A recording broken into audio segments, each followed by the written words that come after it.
going on, everyone? You are all very welcome to the Gaelic Gridiron podcast, sponsored by Print My Pint, coming to you on the day after the historic NFL game in Dublin. Jimmy English and Conor Tate joining you wherever you are listening, wherever you're watching. We're delighted to have you here. Thank you again to our sponsors, Print My Pint. Check them out on printmypint.ie for your next event or occasion for something kind of different and interesting. Thank you for their continued support. Thank you to all of the listeners and watchers that we came across the weekend in Croke Park and in Dublin city centre. What an incredible event and an incredible game, a really close game in the end, Conor. I know you weren't lucky enough to be in the country around Croke Park, but I'm sure you could feel the atmosphere through your TV screen or wherever you're watching. Our two teams were going at it. Pittsburgh Steelers just about coming out on top over the Minnesota Vikings yesterday. And look, let's get straight into it. Obviously, you know, it was the whole day, the whole occasion. I'm going to apologize to anybody listening or watching. I do have a slight bit of a cold, which is the price you pay for when you're flat out for the past week, basically running around like a mad fella and drinking the occasional pint. But look, we've just an almost perfect setting in Croke Park for the first ever Irish International NFL game.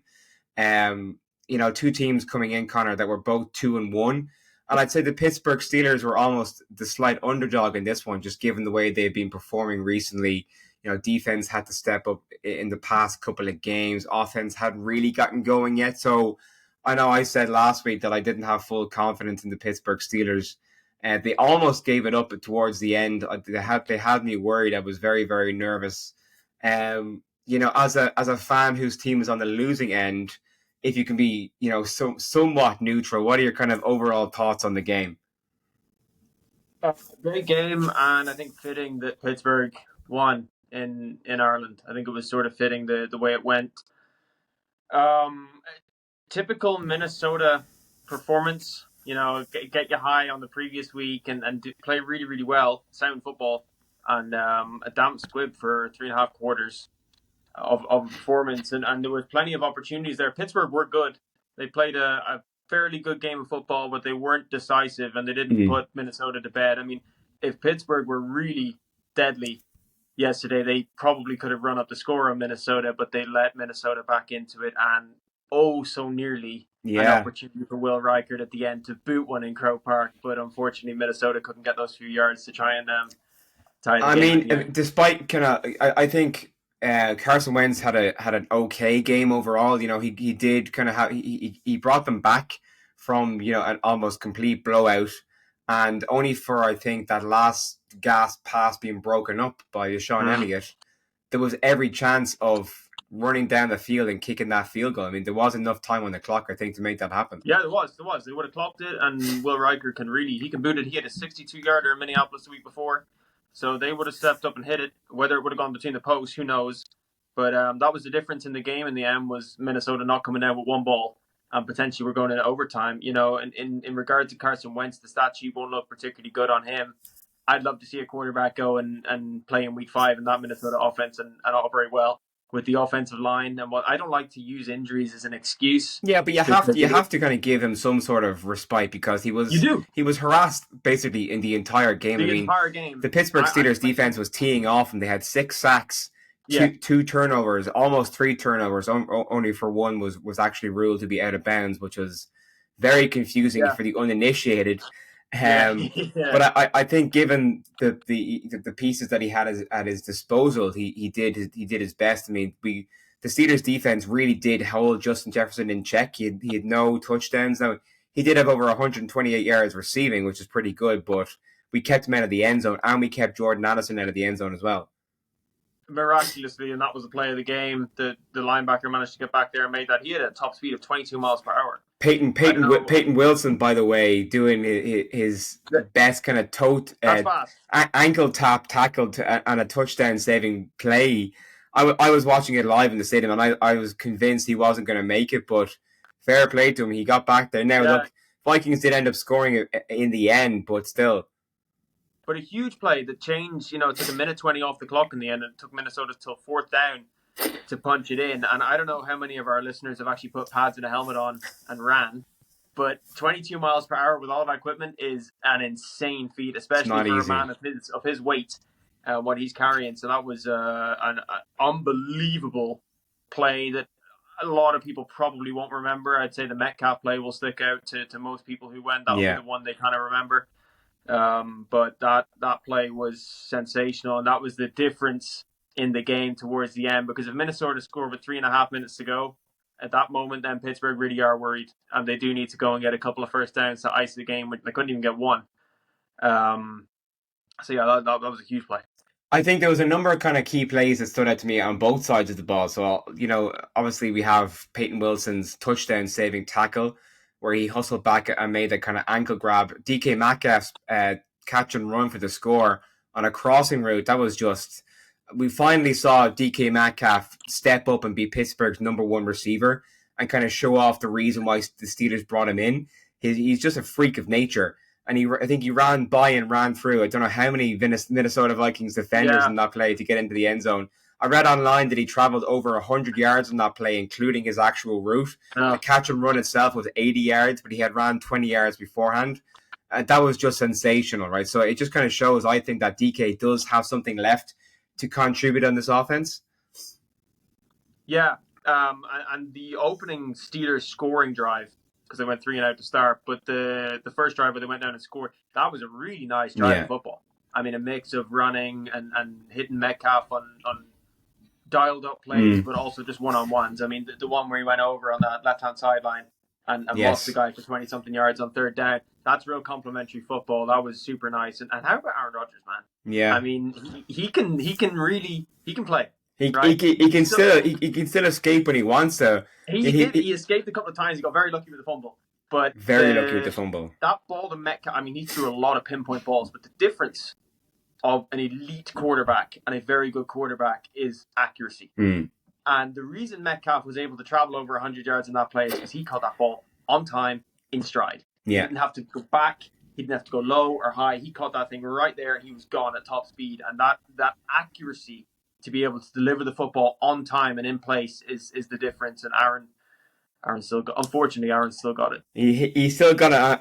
I'm not going to lie. It was so absolutely surreal. And I know anyone who is, in this kind of industry or does a podcast or was on the sideline who is still, somewhat of a fan, just to see Aaron Rodgers running out into Croke Park yesterday in a Steelers uniform, it was unbelievable. It was genuinely, I was like, pinch me or slap me to wake me up. I'm dreaming here. So the whole thing is still, it still seems like a dream. Kenneth Gainwell as well, stepping up in Jaylen Warren's absence as the Pittsburgh Steelers lead back. He had a great game. He went over 100 yards rushing for the first time in his career. He had 2 touchdowns as well. He really was a key piece on the day for the Steelers offense. And that's, something that the Steelers hadn't managed before. Yesterday was to break 100 yards rushing in a game. So, yeah, although I think they're gonna stick with Jaylen Warren as the feature back, it's very interesting to know and to see that they have Kenneth Gainwell there as a kind of change of pace back. Yeah, and it's very concerning on the flip side for Minnesota because Atlanta ran through them a couple of weeks ago on Sunday night. So the formula is out on how to beat the Minnesota Vikings this year. Run the ball. Isaiah Rodgers had a very nice play. I think that's actually the first time that Boswell has had a kick blocked in his career. Yeah. I could be wrong on that now. But Chris Boswell is usually automatic. There's no questions about his field goal. So I don't know. Maybe it was a blocked assignment, or I don't know what happened there. Or maybe it's just Isaiah Rodgers' freak. Just a great play. Sometimes a player just makes a freak athletic play. You just have to tip your cap, and that it looked like that was the case there. So Pittsburgh Steelers going back, sitting at 3-1 and top of the AFC North for all those Steelers haters out there. So stick that in your pipe and smoke it. The Vikings, no luck for the Vikings. They actually stayed in Dublin overnight and I believe are heading to London this week, where they'll take on the Cleveland Browns in Tottenham Hotspur Stadium in the first of 3 London games, beginning next weekend and continuing the NFL's slate of international fixtures. Just actually, before we kind of finish up this bit and kind of move on, 2 things to note. DK Metcalf's catch and run was the longest play from scrimmage in the history of the NFL International Series. So he can claim that. He can claim that kudos, I suppose. And there was also something about Rodgers I read that slips my mind now, but it was another very kind of interesting stat. And secondly, the game clock. There was an issue with the game clock. So the play clock and game clock in Croke Park had to actually be switched off. There was an announcement made by the referee pre-game saying that the game clock would actually be in the ribbon. Talk us through that, Conor, because I heard the announcement in the stadium and I couldn't figure out what was going on. Yeah, well, so as long as it's fair for both teams, and there's been a lot of talk. I wasn't there, so I can't vouch for it. But from what I understand, the Minnesota Vikings didn't have access to the play clock on their final drive of the game. Okay. Whereas it hadn't been an issue for either team up until that point.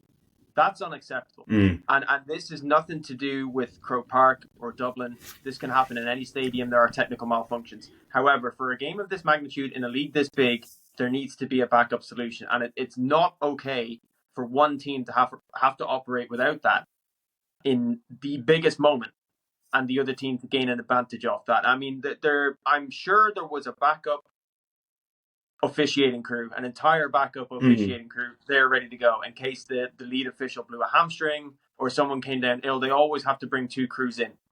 So bring in a big manual clock. No, I'm serious. Bring in a big manual clock and have bring your own clock. 15 euro headsets. This is not a big expense for the NFL. 15 euro headsets with the lead official to now the backup official. He's operating the clock. He's holding it above his head like the fourth official in a football match, making a substitution, and he's got the play clock. And every time the lead official says, hit the play clock, he hits the play clock. I mean, it's not that hard. It would have taken 3 or 4 minutes to set up in the biggest moment, and they didn't do it. Yeah. I mean, I speaking to Croke, some people from the GA that I knew kind of before the game, I actually heard something interesting, and that was the fact that the NFL actually brought their own PA system with them. They didn't know how good the PA system in Croke Park was going to be. And I can tell you it was working fine because it was fecking loud in there to the point where I don't know how the players do it. You're down on the sidelines pre-game, the music is blaring. You're like, I can barely hear myself here. So it's interesting that, and obviously first ever game in Dublin, different stadiums, the league is well used to going to different stadiums and having to operate in different circumstances. But I suppose it's one of these things that can be ironed out now for next year. For the next time that the NFL... But that's not Croke Park, because you hear about these... They don't happen often, but there are these instances in games where something weird happens. And you're like, that's not okay. And people kind of gloss over it. And, I'm staying impartial here. I don't care that it was against Minnesota. It just happened to be against Minnesota. Right, but that's egregious. Yeah. There must have been a lot of money on the line on the Minnesota Vikings. And they didn't have a fair opportunity, the same opportunity that the Pittsburgh Steelers had. That's egregious. I mean, that's a lawsuit potentially for all the money that was on the line, and it's an easy fix. Just go back to a manual old school system with your backup team. It's not hard. Something definitely for the to keep an eye on for future international fixtures, or where the NFL is playing outside of the. Well, look, there's always teething problems with the first time around. You look at the first time they played in Brazil, it was a field issue. This time it's a clock issue. So that's harder to fix, though. That's maintaining it, and that's very costly. This is a guy with the fourth officials board, and this is in every stadium in America as well, because obviously a clock can go out in a stadium in America. They're not immune to it. So I will say one thing though, the hats off to the ground crew who came in and got Croke Park ready. It looked nice, and Roger said it felt good. So if he said the field it was absolutely immaculate looking, and it really looked the part. I mean, with the end zones painted, the NFL logo, the branding, the ribbons, it really felt like a real NFL game day experience. So, look, I think overall a really positive experience for the league and fans alike, I think. Yeah, the only thing I'll say is Justin Jefferson brought the wrong footwear by the looks of it. He was slipping and sliding. And no one else was. So whatever he wore, it didn't work. He needs to get the old metal studs and swap them out for the. I think he could have done with some the moldies. Not the right day for moldies yesterday. Speaking of, I mean, we kind of heard the Commissioner Goodell kind of tease future games. He said it won't be the last time you see, or the last time you see us here. And a rumor that I'm firmly getting behind is that we are going to have an annual game in Dublin. The next two teams to play will be the Kansas City Chiefs and the Green Bay Packers. What do you think of that? Well, here's the question: what number were you in the queue for your tickets when you applied? Do you 17, remember? 17 million. Yeah, whatever. There was about a million people queuing for the tickets, right? So the NFL are going to see that they're going to want to come back. Yeah, bring whoever, but bring Patrick Mahomes, bring Jordan Love, bring the Yeah. Packers and the Chiefs. That seems pretty good. Unless you bring the Steelers every year and you make it their kind of quasi thing. I wish. But I wish. I don't see them doing that somehow. yeah, but Kansas City and Green Bay, yeah, and I like it because I'm a fan of interconference Mm. games for the international games because they Yeah. don't hold as much weight. The fans still get a great spectacle, but it's not like a divisional game. I wasn't okay with Kansas City, LA, and Sao Paulo because that just the Chargers, albeit they won, they had to play Kansas City, which is a huge game for them in a de facto Yeah. road game, which should have been a home game. That's Yeah. too big a disadvantage. So make it interconference. That's a good And the choice for the interconference NFL. also offers a unique opportunity to bring two fan bases together on a different stage who wouldn't normally get to face each other. So there's great interaction between the Steelers and Vikings fans in the stadium. I mean, Yeah. I think there was actually more Americans at the game than Irish people. Now, whether that's a good thing or a bad thing, you can kind of argue both sides. But look, just a fantastic experience to be Good for the involved with, economy. and fingers crossed we will see it. Exactly, great for the economy as well with all the traveling fans. So obviously, it wasn't the only game in the NFL yesterday. We did have some other interesting fixtures. Most notably, I think for Giants fans was Jackson Dart getting a start against the Los Angeles Chargers and coming away with a victory. He looked good. Now, obviously, the sad news coming out of New York today is that Malik Neighbors is out for the season with a torn ACL. He got injured Yeah. in that game, and we do wish him all the best. But despite that and it is a key loss because obviously he is their number one receiver. He's such a bright star and massive potential.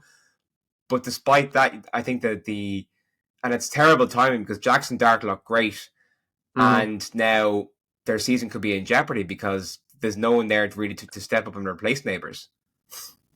No, there's no immediate replacement in New York, other than maybe the trade deadline. If they can string together a couple of wins, I think they're at New Orleans this week, so that is a big opportunity to go and get another win on the board. And maybe if that happens, maybe they do say, okay, we're going to look and see if we can bring in either a free agent. I mean, Odell Beckham is still Beckham is still there, but Odell I'm Beckham's just throwing that out there. Whether he's a wide receiver one caliber anymore, I don't know. But the love story there with New York might, or they go and decide, okay, we're going to try and make something out of the season. We're going to trade. We're going to try and bring in a guy.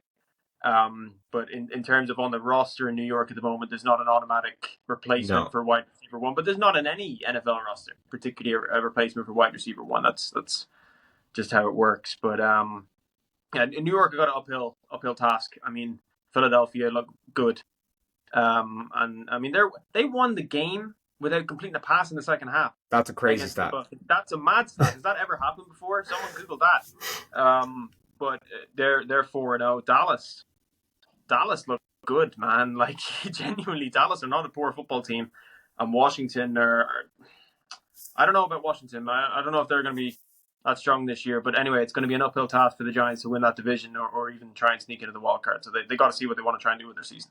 40-40 tie between the Packers and Cowboys on Sunday Night Football. And I know if you're listening, shout out to Aaron for helping me out during the weekend. He's a Packers fan. I definitely wasn't going to stay up for that. I was in bed by 11:30 last night, out cold. But like, it's always weird seeing a tie, isn't it? Like in the regular season. I mean, and 40-40, 80 points it's almost unheard of. So while the Packers did a good job on offense, I know Romeo Doubs had a great game. Defense really has to play better because that's two kind of undesirable outcomes from the Packers, who Twist has pegged as a Super Bowl champion. So that's kind of two blips on the radar at the minute.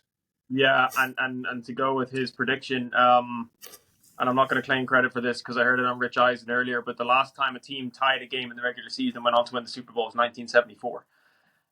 So it's not a good omen to winning. That's a weird stat, but it's not a good omen because it sets you back in your tiebreakers. It's really a drop point for everyone involved. And again, their clock management, man. Like I could come on every week and just rant about clock management, but it was abysmal. That's just the quarterback in you though. I don't know. I'd say Green Bay Packers fans are pretty frustrated too, even the ones who aren't quarterbacks. To be in that moment and not be able to manage the clock, and they got ridiculously lucky that it landed with a second to go, and they managed to scrape out of there with the tie. But yeah, unbelievable game. I'm glad I didn't stay up though, because it would have been 6 a.m. Where I'm another hour ahead of you, so it kicks off at 2:30 here as opposed to 1:30. So it literally would have been about 6 a.m. when it was finishing. So I'm glad I got a good night's sleep.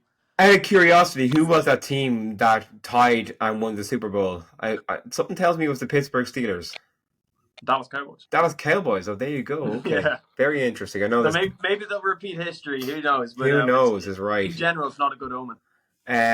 Another kind of big, interesting thing to talk about is the fact that the Chiefs are back. Perhaps the Chiefs got their mojo back with the return of Xavier Worthy.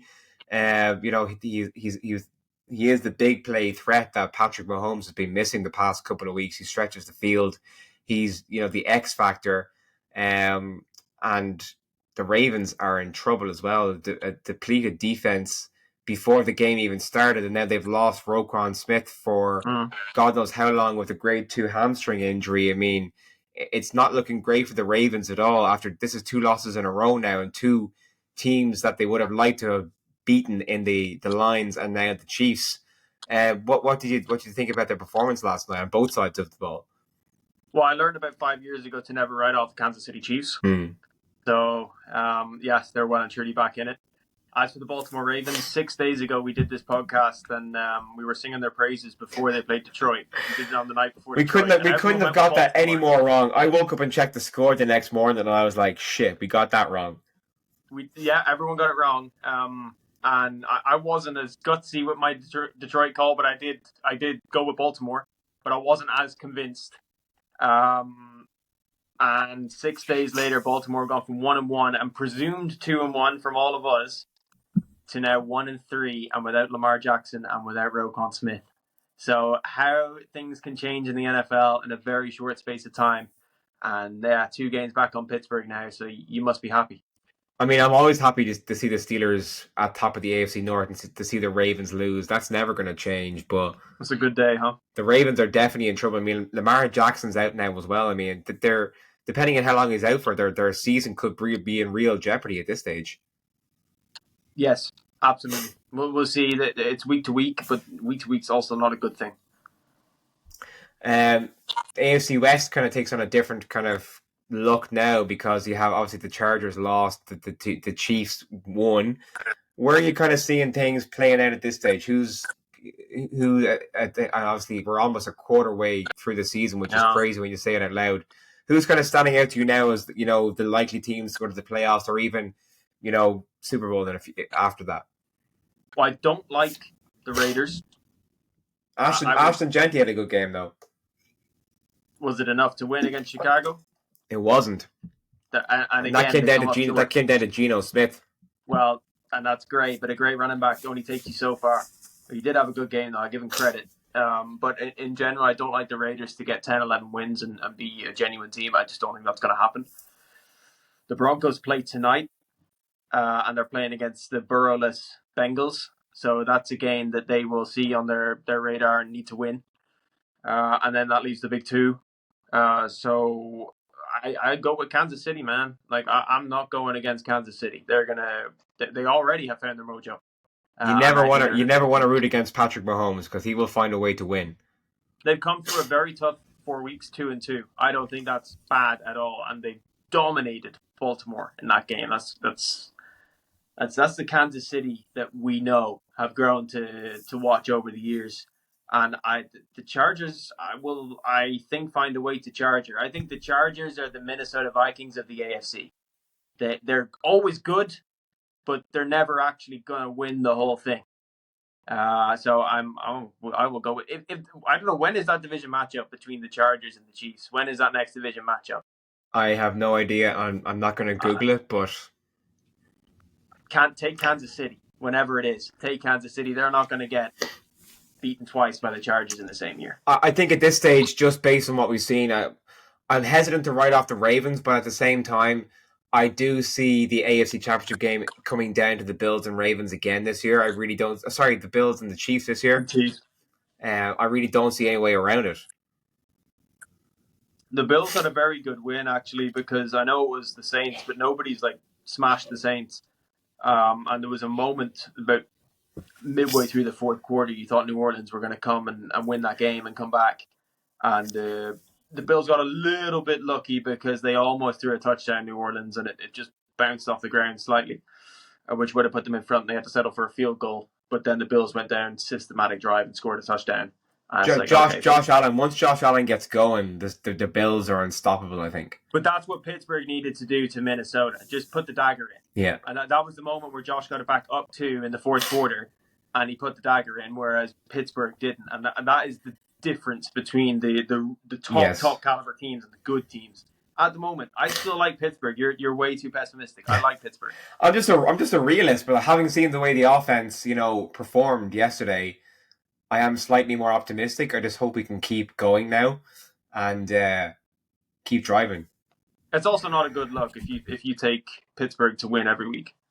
It's that wouldn't be professional at all of me.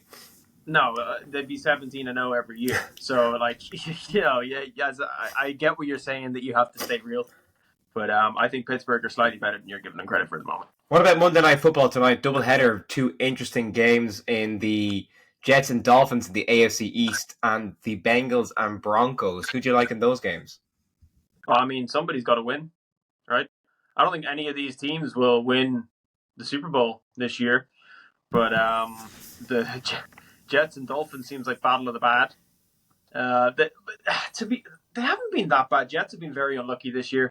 Well, Jets were without Justin Fields for a game. I mean, you're always going to be at a disadvantage when you lose your starting quarterback. They've been very, very unlucky, but that just seems to be the trend in New York for the Jets. And the Dolphins played a good game against Buffalo, but they shot themselves in the foot right at the end. And that's the difference. Most of the games in the NFL come down to one score. But tonight, I'll take the Dolphins. I think they'll get off the mark. I think they'll win that game. And it's a case of bad versus worse, really. Basically. And Mike, their head coach is in trouble as well. There, I mean, there's talk coming out now. Mike McDaniel is running a loose ship in Miami. A lot of issues coming to light that I was reading about earlier about players skipping meetings, skipping practice, which is you can get away with when you're winning. When you're winning, yeah, it's interesting. You got all these different leadership styles and. That's something that really fascinates me, especially as a quarterback, because you're always trying to find, how can I be a better leader? And for me, I think you have to be different with different people. I don't think one rule fits all. But I don't think it's okay for people to be late to meetings if there's not a very... Well, not if you're being paid millions of dollars to play a professional sport, Exactly. I mean, if there's not a very, very good reason, you should be at that meeting in time. So, yeah, but as you say, you can get away with it while you're winning, but when it's not going well, you're going to get the finger pointed at you. Bengals, Broncos, you have to like the Broncos given the fact that Joe Burrow is out pretty much for the season, and what we've seen Bo Nix developing in kind of confidence and poise. He has a great connection with Cortland Sutton. The Chargers are a dark horse. Sorry, my head is gone. The Broncos are a dark horse, pardon my pun, in the AFC West. Sitting there, I really do think the Broncos are going to come out on top in this one. It could really go either way. Cincinnati could be really, really bad and they just bow out, or they could have a resurgence after last week. I do like Sean Payton against Zach Taylor, a backup quarterback. Yeah, but the pressure's now on the Broncos because they're going to be the favorite going into this game, and I don't know, because last year they were always the underdog, and I feel like that suited them. But how are they going to go into this game? A game that they kind of need to win, not just on paper, but to keep up with that competitive AFC West. And Jake Browning is also playing for his NFL career. Let's not forget about that. If he has another bad week, are they going to stick with him? Realistically, no, because there's plenty of quarterbacks out there they can go and get and trade for. So you shouldn't have me on the show, man, because I'm not definitive enough with my my picks. This is why I love bringing you on though, because you bring this, you bring a different perspective on, which is I would fantastic. love to see who called a 40-40 tie last night. I would love to see who predicted that. This is the thing. Like, the NFL is just so unpredictable. The script writers, obviously. I mean, it was definitely It seems like it. They were overdue a big, massive 80-point tie, I guess. I guess that.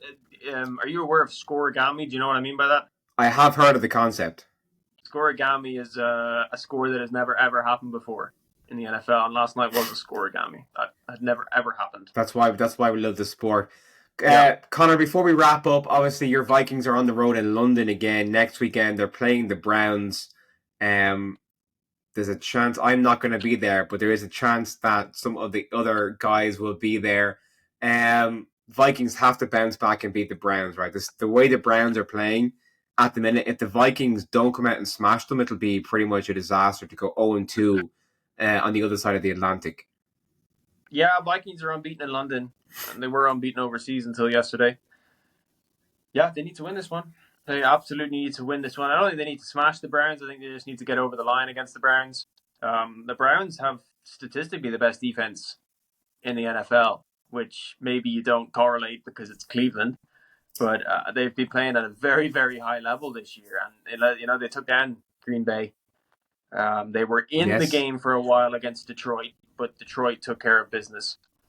And by the way, can we just give up on the Detroit or gone saga? Like, Detroit are very good. They're very, very good. Detroit are definitely not. That's not a narrative that should be around. Detroit are very, very good. You should never count out Dan Campbell. Reading way too much into week one. Detroit have since then put up 50 plus, 38 on Baltimore and 30 something on Cleveland. Yes, they're scoring for fun. So Detroit is still very good. But yes, absolutely, Minnesota. I don't care how they get the win. I don't care who plays quarterback, but they need to win next week in London, absolutely, or it is a disaster. 0-2 on the road. JJ McCarthy, if he is healthy for the game against the Eagles, do you bring him back? It's a no-brainer, right, to bring him back. I mean, Carson Wentz is nothing more than a backup quarterback at this stage, and a very average backup quarterback. Yeah, but last week we were like, well, do we bring JJ back if Carson wins? And we're all like, oh no, we don't throw him in against the Eagles. So, what direction does Minnesota want to go? How many rookie quarterbacks have won the Super Bowl? It's a very good question. None. Jaden Daniels got close last year. He had a great year. But if you want to win, you need a vet. It can be a backup. Nick Foles can come in and get the job done, but you need a veteran. So if Minnesota has plans of going all the way to the big game, I think they need to stick with Carson Wentz. If they treat this as a true developmental year, then bring JJ McCarthy back as soon as possible. But that I don't have that call. Well, look, it's going to be very interesting to see how everything plays out. One thing I have noticed just before we finish up is how many players are getting injured this year. It just seems like it's more than usual at an earlier stage of the season. And I don't know, I know we discussed this previously. I don't know if it comes down to conditioning or lack of preseason action for a lot of veterans, but player safety is just becoming, it's obviously a really hot topic, and importantly so. I'd love to get your thoughts on, what's going on in the NFL with all these injuries. I mean, we saw half the O-line of the Vikings wiped out on Sunday in Dublin. You have all these injuries for the Ravens. You have Malik Neighbors, his ACL blown out for the season. Joe Burrow with his toe. I mean, big names as well. They're obviously going to have an effect on their team's outcomes. Well, yeah, there's so many different reasons behind it. More media coverage, so we hear more about injuries. At the end of the day, American football is a very violent sport, so people get beat up all the time. We just hear about it more, and with the way that it has to be documented now for gambling, you hear about every little thing. But with that being said, the advance in sports science and recovery has been major, and it is year on year on year. However, that also means that players are faster, stronger, and hit harder. Yes. Which means you're going to have more collisions and more injuries. So absolutely, it's catch-22. You improve one thing, but you also cause another thing, and the players are playing more and more now. They're playing in college games that are also fast and furious. They're maybe carrying injuries into the NFL from college, from high school. One that's really scary for me is Ryan Kelly went down the Vikings center with what is probably his 5th concussion. Like that's now you're thinking, they say 3 concussions and that's not good. You might want to consider that's concussion number 5 for him. So that's very scary. How do you negate injuries? I honestly, they're doing everything they can. I think they are. I think I definitely agree with you there. But get rid of turf, man. Get rid of turf. We were not born to run on turf. No, we were born to run across grass and real grass, and like put real grass there. Get rid of turf, first of all, but it's going to be too expensive. They won't do it. Well, look, I think we're going to leave it there. Conor, always a pleasure to talk football with you. Thank you very much for your time. We'll be back once we've all recovered from the game week in Dublin, hopefully sooner than later. And hopefully we're going to have more games here in the future. To everyone who has tuned in this week and continues to tune in and support us, thank you for your continued involvement. Thank you again to our sponsors, printmypint.ie. Make sure to check them out on their website and on social media for your next event. And Conor, I will see you next week. Always a pleasure, Jimmy.